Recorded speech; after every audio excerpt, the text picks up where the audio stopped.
जानने का में आपका एक बार फिर स्वागत है। तो आज हम बात कर रहे हैं महिलाओं और आरटीआई को लेकर। जो तमाम आंकड़े हैं वो ये कहते हैं कि महिलाएं बहुत कम तादाद में आरटीआई लगा रही हैं, ऐसी तमाम स्टडीज हमारे सामने हैं। और मैं विनीता जी आपसे एक बात जानना चाहूँगा, आप महाराष्ट्र की हैं।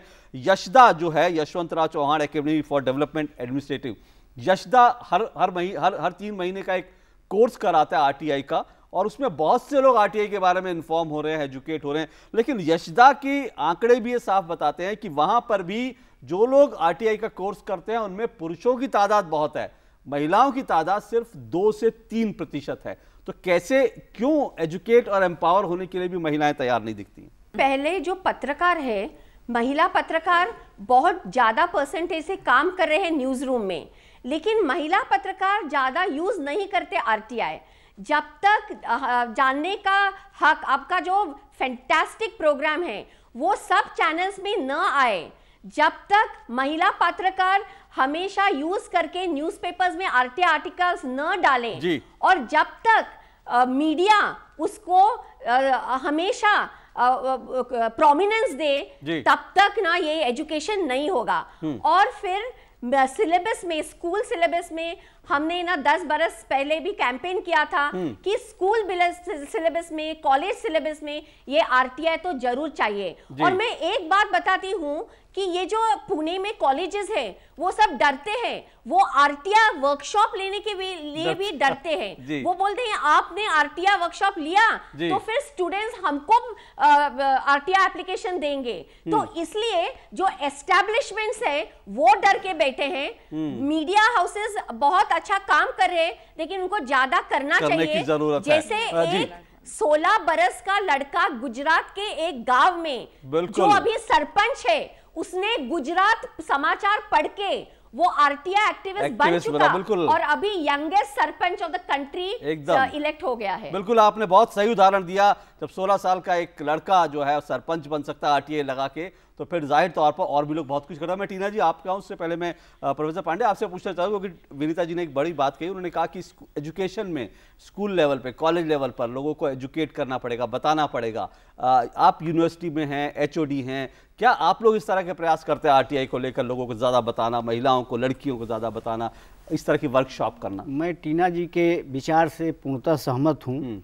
जैसा अशोक जी आप जानते हैं कि बहुत से कानून हमारे देश में बने, दहेज विरोधी कानून बने, लेकिन जब तक कि लोगों में जागरूकता नहीं आएगी, जब तक लोगों को बताया नहीं जाएगा, और जब तक ये पाठ्यक्रम का एक अभिन्न अंग नहीं बनेगा, तब तक वो चीज़ें समाज में आ नहीं सकती हैं जो है। तो जहाँ तक कि सूचना का अधिकार है, जैसा कि उन्होंने कहा, मैं भी इस बात से सहमत हूँ।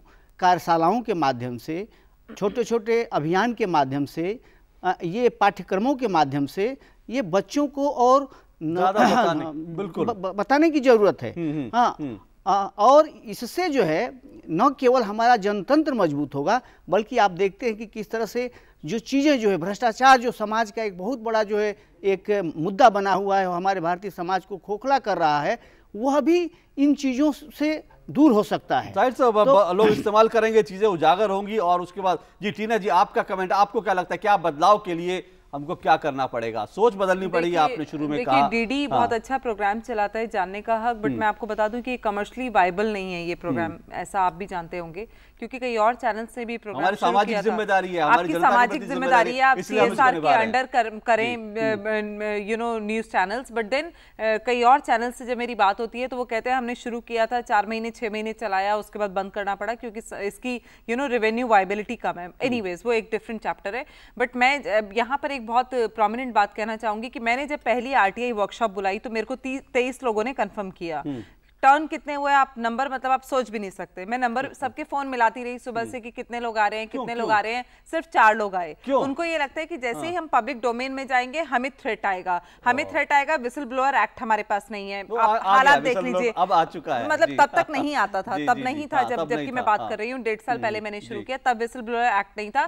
प्लस आज भी क्या है, आप देखिए यूएस में एक लेडी जो है रेनबैक्सी का अगर करप्शन ओपन करती है तो उसको एक यू नो बड़ा अमाउंट जो है अवार्ड दिया जाता है। यहाँ तो अगर PIL लगाने जाएं तो वो अपनी जेब से लगाना पड़ता है। और उसके बाद सोचिए आप कोर्ट में खड़े होकर बेंच बोलती है ये पब्लिसिटी पब्लिक इंटरेस्ट लिटिगेशन नहीं है, ये पब्लिसिटी इंटरेस्ट लिटिगेशन है। तो जब जजेस ऐसा हमें बोलते हैं तो बड़ी हंसी आती है हमें। जी जी, चलिए हम सिस्टम चेंज करने जा रहे हैं और हमें बोलते हैं ये पब्लिसिटी के लिए आप कर रहे हैं। तो ये सुनकर बड़ा हमें समय बहुत कम है और ये तस्वीर जो फिलहाल है वो बदलनी चाहिए। ज्यादा से ज्यादा महिलाएं RTI का इस्तेमाल करें, एम्पावर हो RTI लगा के, बहुत ज़रूरी है और बहुत आसान है। और आप सब हमारे साथ जुड़े इस अहम मुद्दे पर बातचीत करें, इसके लिए बहुत बहुत शुक्रिया। टीना जी आपका, प्रोफेसर पांडे आपका, विनीता जी आपका बहुत बहुत शुक्रिया मुंबई से, और नूतन जी आपका भी शुक्रिया। गोवा के मुख्यमंत्री मनोहर पारिकर RTI कानून के समर्थन में हैं। उनका कहना है कि जो पॉलिटिकल पार्टियां हैं उनकी जो फंडिंग है वो RTI कानून के दायरे में आनी चाहिए। साथ ही उनका ये भी कहना है कि जो पार्टी की मीटिंग्स हैं, जो पार्टी की योजनाएं हैं वो RTI कानून के तहत नहीं आनी चाहिए। इससे पार्टियों को जो कामकाज है वो प्रभावित होगा। साथ ही उन्होंने पॉलिटिकल पार्टियों को इसके लिए आगे आने के लिए कहा है। मनोहर पारिकर गोवा में रहकर RTI कानून को लेकर काफ़ी चर्चाओं में रहते हैं।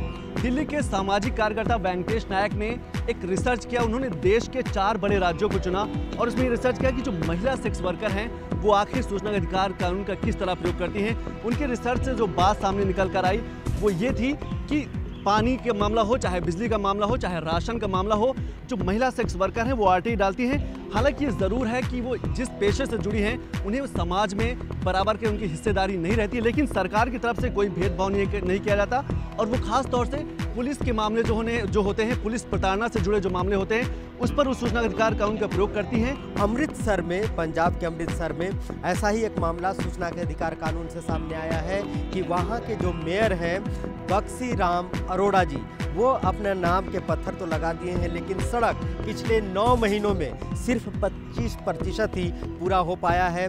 जो सड़क है वो लगभग बड़े बड़े गड्ढे उसमें पड़े हुए हैं। जब उनसे पूछा गया कि आखिर ये सड़क कब बन करके तैयार होगा, क्योंकि आम लोग वहाँ बहुत परेशान हैं, तो उन्होंने कहा कि ये ट्रस्ट का पैसा है, जैसे जैसे ट्रस्ट से पैसा आता जाएगा वैसे वैसे खर्च होगा। और ऐसा अनुमान लगाया जा रहा है कि अगर इसी रफ्तार से सड़क निर्माण होता रहा तो लगभग 10 सालों बाद ये सड़क जो है बनकर करके तैयार होगा। महिलाओं में बढ़ रही है अपराध की प्रवृत्ति। मुंबई पुलिस ने RTI के तहत ये जवाब दिया है। पता चला है कि मुंबई में रोजाना 7 से 8 महिलाएं अलग अलग अपराध के तहत गिरफ्तार होती हैं, जबकि ये आंकड़े सामने आए हैं कि बीते 3 साल में करीब 11% ऐसे अपराध बढ़े हैं जिनमें महिलाएं शामिल नहीं थीं। साल 2011 में करीब 2599 मामले थे, जबकि 3 साल में ये मामले बढ़कर 2800 हो गए। अब देखा जाए तो आंकड़ों के मुताबिक एक तरफ जहां महिलाओं के प्रति अपराध बढ़ रहा है, वहीं अपराध में महिलाओं का शामिल होना भी काफ़ी हद तक मुंबई में बढ़ रहा है। महिलाओं के हौसले से जुड़ी RTI की एक और कहानी है। ये कहानी है उत्तर प्रदेश के बांदा और चित्रकूट जिले से। बांदा और चित्रकूट का जो इलाका था वो कभी डाकुओं का गढ़ हुआ करता था, महिलाएं सुरक्षित नहीं थी, लेकिन अब वहाँ की महिलाएं जागरूक हो रही हैं। जो ग्रामीण महिलाएं हैं वो तेंदुपत्ता के से काम से जुड़ी हैं और वो सूचना अधिकार कानून का प्रयोग कर रही हैं और जो ग्राम पंचायत है उनकी जिम्मेदारी तय कर रही है। इसके साथ ही साथ वो तेंदुपत्ता से के काम से जुड़ी है। तो जो तेंदुपत्ता को लेकर सरकार की तरफ से जो भी कानून बनाए गए हैं, जितनी उनको सुविधाएं दी जा रही हैं, कितना पैसा मिलता है, इसकी भी जानकारी को लेकर भी वो RTI डालती हैं। महिलाओं के खिलाफ होने वाले हिंसा में पीड़िता को मदद देने के लिए दिल्ली सरकार ने 2011 में Delhi victims compensation scheme launch किया था। उसके तहत लगभग 15 करोड़ रुपया 2012 में रखा गया, लेकिन सूचना के अधिकार कानून से मामला सामने आया है कि इस स्कीम का फ़ायदा रेप पीड़िता हो या एसिड अटैक के जो पीड़िता हो उन तक नहीं पहुंच पा रही है। इसमें एक एनजीओ में काम करने वाले जो कार्यकर्ता थे वो मामला सामने लेकर करके आए हैं, RTI लगा करके के मामला उजागर किए हैं कि SHO की लापरवाही की वजह से पीड़िताओं के पास ये मुआवजा नहीं पहुंच पा रहा है और इसमें कहीं ना कहीं लापरवाही दिख रही है। चलते चलते हम आपको ये भी बताइए, आप हमें कोई भी प्रतिक्रिया चाहें तो आप हमें भेज सकते हैं। हमारा पता नोट कर लीजिए। हमारा पता जानने का, कमरा नंबर 226, दूरदर्शन भवन टावर B, मंडी हाउस, कॉपर निकस मार्ग, नई दिल्ली 110001। आप चाहें तो हमें ईमेल भेज सकते हैं। हमारा ईमेल ID है जानने का कहक@gmail.com, जो कि आपके टेलीविजन स्क्रीन पर है। आप हमारे ट्विटर हैंडल से भी जुड़ सकते हैं जो आपकी टेलीविजन स्क्रीन पर है। और चलते चलते हम सबका शुक्रिया तो अदा कर रहे हैं, लेकिन साथ साथ चलते चलते मैं आपको एक छोटी सी फिल्म के साथ छोड़ के जा रहा हूं। इंडिया को सुपर हीरो की जरूरत है, कोई ऐसा जो देश को सुरक्षित रख सके, जो भरोसा दिलाए कि जब हम काम के लिए सुबह घर से निकलें तो शाम को लौटें भी, और ये भी कि लौटने के लिए घर हो, और इन घरों तक पहुंचती सड़कें, और उन सड़कों और घरों में रोशनी, कि हमारे पास भूख मिटाने के लिए राशन हो, प्यास बुझाने के लिए पानी हो,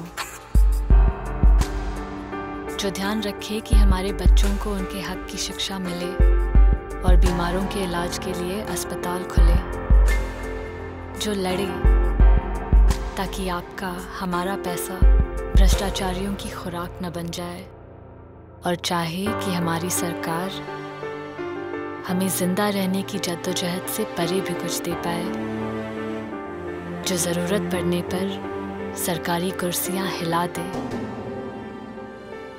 एक सुपर हीरो जो बस हमें इंसान होने की इज्जत दिला दे।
को और बहुत सुपर हीरोज की जरूरत है। सुपर शक्ति की कीमत सिर्फ 10 रुपए।